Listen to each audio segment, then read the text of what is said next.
तो भाई फॉर्म बना रहे हैं, लाइव जा रहे हैं। नहीं अभी रुकिए भाई, पंडित आप बोल दो।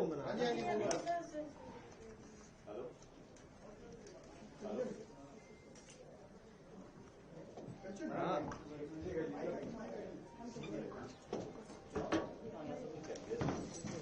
देखो फ्रेम मिल रहा होगा।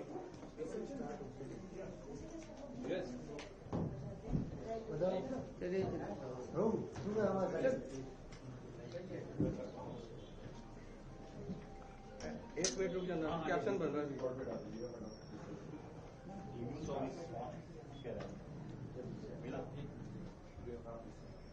कितना अभी 1 मिनट में कैप्शन बना रहा हूँ, कैप्शन तैयार होगा। हाँ तो रिकॉर्ड करवा लें।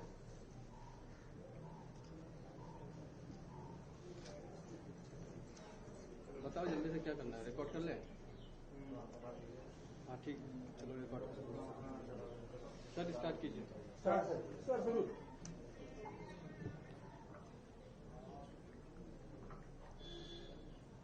दिल्ली के अंदर आज आम आदमी पार्टी के नव निर्वाचित विधायकों के साथ विधायक दल की मीटिंग बुलाई गई थी। विधायक दल की मीटिंग के अंदर आम आदमी पार्टी विधायक दल के नेता चयन की प्रक्रिया संपन्न हुई। इस प्रक्रिया के दौरान आम आदमी पार्टी की तरफ से डॉक्टर संदीप पाठक को पार्टी ने ऑब्जर्वर नियुक्त किया था।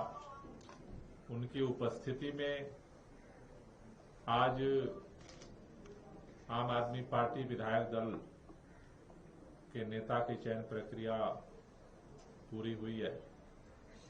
आज की इस बैठक में सर्वसम्मति से आतिशी जी को आम आदमी पार्टी विधायक दल के नेता के रूप में चुना गया है। जो पदेन, क्योंकि आम आदमी पार्टी को जनता ने विपक्ष में बैठने का जनादेश दिया है, तो दिल्ली विधानसभा के अंदर लीडर ऑफ अपोजिशन, प्रतिपक्ष के नेता की भूमिका विधायक दल के नेता के रूप में आतिशी जी निर्वहन करेंगी। सर्वसम्मति से ये प्रस्ताव सभी विधायकों ने पास किया है। इसका प्रस्ताव विधायक दल की बैठक में संजीव झा जी ने रखा था और कुलदीप कुमार जी और जनरैल सिंह जी ने इसको समर्थित किया था। उसके बाद सभी विधायकों की राय ली गई और सभी ने सर्वसम्मति से इस प्रस्ताव को अनुमोदित किया है। तो आम आदमी पार्टी या विधायक दल के नेता के रूप में और सदन के अंदर प्रतिपक्ष के नेता के रूप में आतिशी जी, जिन्होंने दिल्ली के अंदर एक चुनौतीपूर्ण समय में मुख्यमंत्री की जिम्मेदारी का निर्वहन किया है और सरकार के मंत्री के रूप में भी इन्होंने काम किया।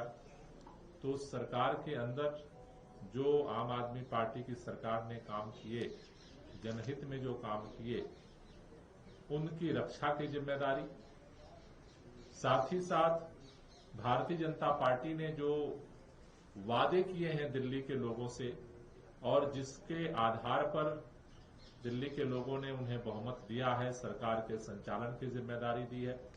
अगर वो अपने वादे से मुकरते हैं तो विपक्ष की एक सशक्त और जिम्मेदार विपक्ष की भूमिका को अदा करते हुए आम आदमी पार्टी अपने जिम्मेदारियों का निर्वहन करेगी और मुझे भरोसा है कि दिल्ली के अंदर भारतीय जनता पार्टी ने जो जो वादे किए हैं उनको लागू करना और दिल्ली सरकार ने अरविंद केजरीवाल जी के नेतृत्व में आम आदमी पार्टी की सरकार ने जो काम किए हैं दिल्ली के लोगों के हित में, उस पर उसकी रक्षा करना, ये दोहरी जिम्मेदारी हमारे नेता प्रतिपक्ष के कंधों पर है। सभी विधायक दल मिलकर के सदन के अंदर इस काम को आगे बढ़ाएगा। मैं आतिशी से चाहूंगा कि वो भी अपनी बात।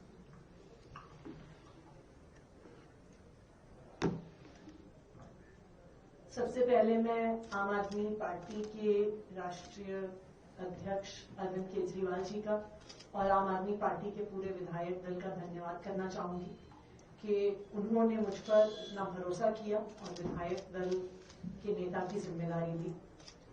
दिल्ली के लोगों ने आम आदमी पार्टी को विपक्ष की भूमिका में चुना है, विपक्ष की भूमिका दी है।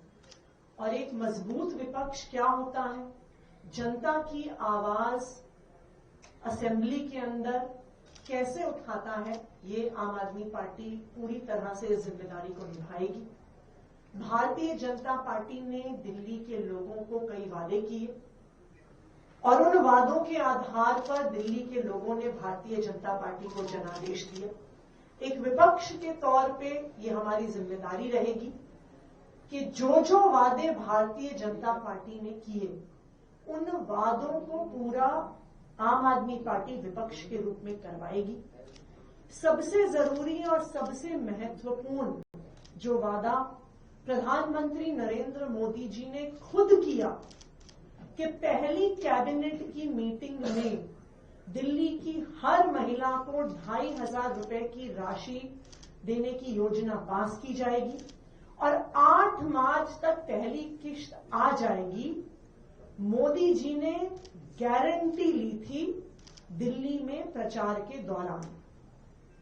पहली कैबिनेट की मीटिंग हो गई, लेकिन उसमें 2,500 की स्कीम पास नहीं हुई।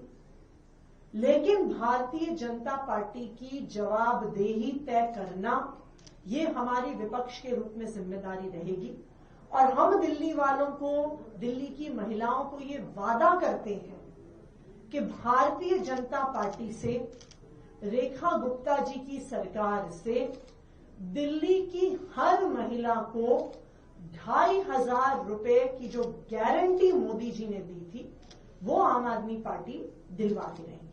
बहुत बहुत धन्यवाद। मैम, एजेंडा क्या आप लोगों ने डिसाइड किया, क्योंकि अब आप कल ही से सत्र शुरू हो रहा है, आप लोगों की शपथ होगी, उसके बाद पूरी प्रक्रिया है, एजेंडा क्या तय किया है आम आदमी पार्टी का, क्या रहेगा? जैसा गोपाल जी ने कहा कि 2 महत्वपूर्ण एजेंडा विपक्ष के तौर पे हमारे पास हैं। सबसे पहले भारतीय जनता पार्टी ने जो वादे किए हैं उन वादों को पूरा करवाना, जिसमें प्रमुख है 2,500 रुपए प्रति माह दिल्ली की हर महिला को देने की जो मोदी जी ने गारंटी ली है, ये हमारे एजेंडा में सबसे ऊपर रहेगा। दूसरा, ऐसा सुनने में आया है भारतीय जनता पार्टी की सरकार के मंत्रियों के बयानों से कि आम आदमी पार्टी की सरकार ने, अरविंद केजरीवाल जी ने जो काम किए हैं उन कामों को बंद कराने की अगर कोशिश की जाएगी। अभी स्वास्थ्य मंत्री का एक बयान भी आया था कि कई सारे मोहल्ला क्लिनिक बंद करवाए जाएंगे। तो दिल्ली वालों का कहीं पर भी कोई अहित ना हो, इसके लिए आम आदमी पार्टी के सारे विधायक, चाहे असेंबली के अंदर चाहे सड़कों पर, हम दिल्ली वालों के हक के लिए लड़ते रहेंगे। 14 सीएजी रिपोर्ट्स की बात हो रही है, कह रहे हैं कि इसी सेशन में जैसे होस्ट होगा उसके बाद लाएंगे। क्या आम आदमी पार्टी सरकार के लिए से मुश्किल बढ़ सकती है और आप विधानसभा में स्ट्रैटेजी क्या होगी? जो सीएजी की रिपोर्ट्स हैं, उन सीएजी की रिपोर्ट्स को मैंने बतौर मुख्यमंत्री स्पीकर साहब को भेजा है। तो ये जो फैलाया जा रहा है कि भारतीय जनता पार्टी ने निर्णय लिया है, ये सीएजी रिपोर्ट्स चुनाव से पहले ही दिल्ली विधानसभा एक सील्ड एनवेलप में चली गई थी। ये सीएजी रिपोर्ट्स पहले हाउस में प्रस्तुत होनी ही थी। तो इसलिए भारतीय जनता पार्टी जो ये भ्रम फैलाने की कोशिश कर रही है कि उन्होंने फैसला लिया है, वो रिपोर्ट्स प्रस्तुत करेंगे, ये बिल्कुल भ्रामक है। सीएजी रिपोर्ट्स मैंने ही दिल्ली विधानसभा में भेजी हैं और बिल्कुल हम ये चाहेंगे कि जो भी मसला है, जो भी ये सीएजी रिपोर्ट्स में है, जो भ्रम फैलाया जा रहा है, वो बिल्कुल दिल्ली के लोगों के सामने आए। वजह क्या रही कि पहले आपके सरकार के दौरान ये सीएजी की रिपोर्ट पेश नहीं हो पाई? वो तो एक रूटीन प्रोसीजर है, वो अलग अलग समय पे सीएजी की रिपोर्ट स्पीकर को भेजी जाती है।